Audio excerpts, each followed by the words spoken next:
The discovery of Ada's disappearance sent shockwaves through Chief Nwosu's household and, soon after, through the entire village of Umoji. It was Ada's personal maid, Nkechi, who first noticed something was wrong when she went to wake Ada for morning prayers and found the room empty, the bed neatly made, too neatly, as if no one had slept in it that night. A quick search of the room revealed that Ada's small travel bag, along with some of her clothes and personal items, was missing. When Chief Nwosu was informed, his initial reaction was disbelief, followed quickly by a rage that the entire household had never witnessed before. He immediately suspected Emeka's involvement. After all, despite years of separation, rumors about the young farmer's son and his daughter had never completely died down in the village. By mid-morning, Chief Nwosu had sent word to Chief Okonkwo, explaining the situation as delicately as possible while assuring him that the matter would be resolved swiftly. He also dispatched several of his most trusted men to search the village and surrounding areas for any clues about Ada's whereabouts. It was Motsi, ironically, who became a key piece of the puzzle. Several villagers had noticed his unusual back-and-forth trips to Lagos over the past weeks, and when questioned by Chief Nwosu's men, Motsi, though initially reluctant, eventually admitted, under significant pressure, that he had been delivering letters between Ada and a young man in Lagos named Emeka Obi. If you were in Chief Nwosu's shoes, a proud father discovering that his daughter had run away, choosing love over the future you had carefully planned for her, how do you think you would react? Would your love for your child outweigh your anger? Let me know your honest thoughts in the comments. Armed with this information, Chief Nwosu's fury intensified. He dispatched two of his most loyal men to Lagos, instructing them to track down Emeka and, if possible, bring Ada back home before the situation became a public embarrassment that could jeopardize his alliance with Chief Okonkwo. Meanwhile, in Lagos, Emeka and Ada had arrived safely and were staying temporarily in Chibik's small room in Ajigona, along with the other young men who shared the space. The room was cramped, hot, and lacked many basic comforts Ada had grown accustomed to in her father's house, but to Ada, none of that mattered. For the first time in months, she felt free. They spent their first few days in Lagos planning their next steps. Emeka, despite the urgency of their situation, insisted on doing things properly. He wanted to formalize their relationship through a court marriage as soon as possible, both for legal protection and as a symbol of their commitment to each other. Ada, Emeka said one evening, as they sat together on a small mattress in the corner of the room, I know things are not perfect right now. This room, this situation, it's not what either of us imagined for our life together. But I promise you, this is just the beginning. We will find a better place to live, and I will continue growing my business. Slowly, step by step, we will build the life we've always dreamed of. Ada smiled, taking his hand. Emeka, do you remember what I told you years ago, under the mango tree? I told you I didn't care about money. I cared about you. That hasn't changed. As long as we're together, I can handle anything. 3 days after their arrival in Lagos, Emeka and Ada visited a local marriage registry, where, with Chibik and Oki serving as witnesses, they were legally married in a brief but meaningful ceremony.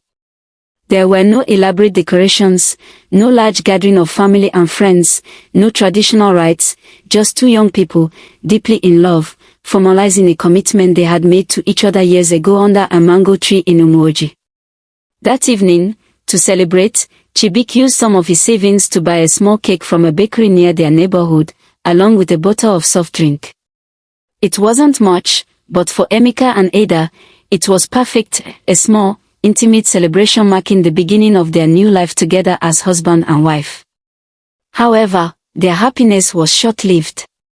5 days after the wedding, while Emeka was at his workshop, two men Ada immediately recognized as her father's most trusted employees arrived at Chibik's residence in Ajigona, having tracked down the address through information obtained from Motsi. The confrontation that followed was tense. The men, though respectful in their approach, made it clear that they had come on Chief Nwosu's orders to bring Ada back to Umoji.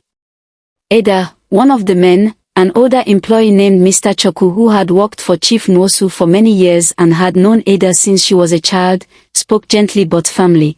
"Your father is devastated. Your mother has not stopped crying since you left. Please, come home. We can sort everything out peacefully." Ada, though shaken by their sudden appearance, stood her ground. "Mr. Choku, I am sorry for the pain I have caused my parents. Truly, I am. But I am no longer a child to be sent back home against my will. I am married now, legally married, to Emeka. This is my life, my choice." Mr. Choku's expression softened slightly, but the second man, younger and more rigid in his approach, interjected sharply.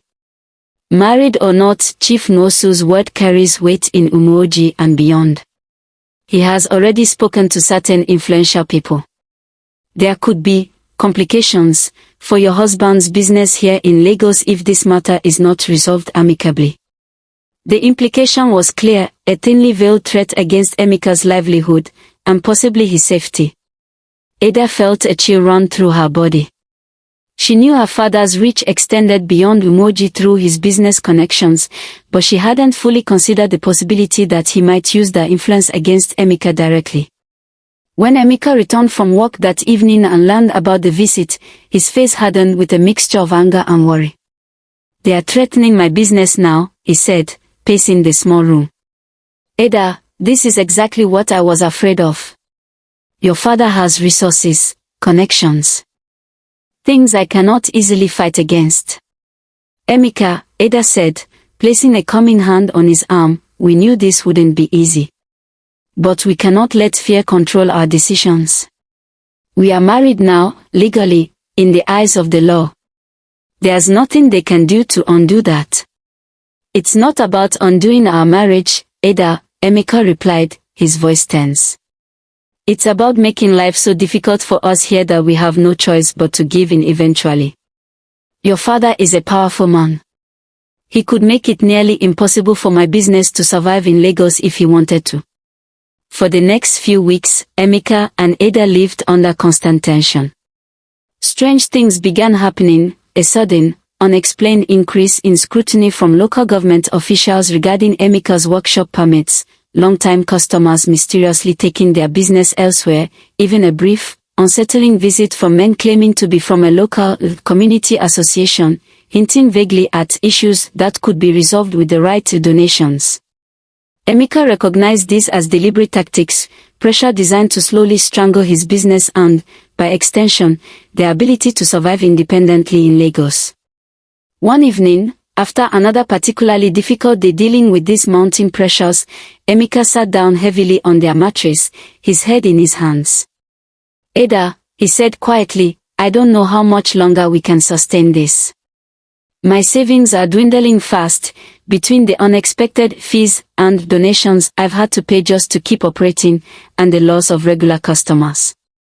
I'm barely breaking even most weeks." Ada sat beside him, wrapping her arm around his shoulders. "Emeka, look at me," she said softly. He raised his head, meeting her eyes. "We will figure this out. Together. We always have." But even as she said the words, trying to project confidence and hope, a small, nagging worry had begun growing in Ada's mind, a worry she hadn't yet shared with Emeka. For the past 2 weeks, Ada had been experiencing unusual fatigue, occasional dizziness, and a persistent loss of appetite. At first, she attributed it to the stress of their situation and the difficult living conditions they had adjusted to. But as the symptoms persisted and even worsened slightly, a different possibility began forming in her mind, one that filled her with both excitement and deep concern, given everything else they were currently facing. Ada was pregnant.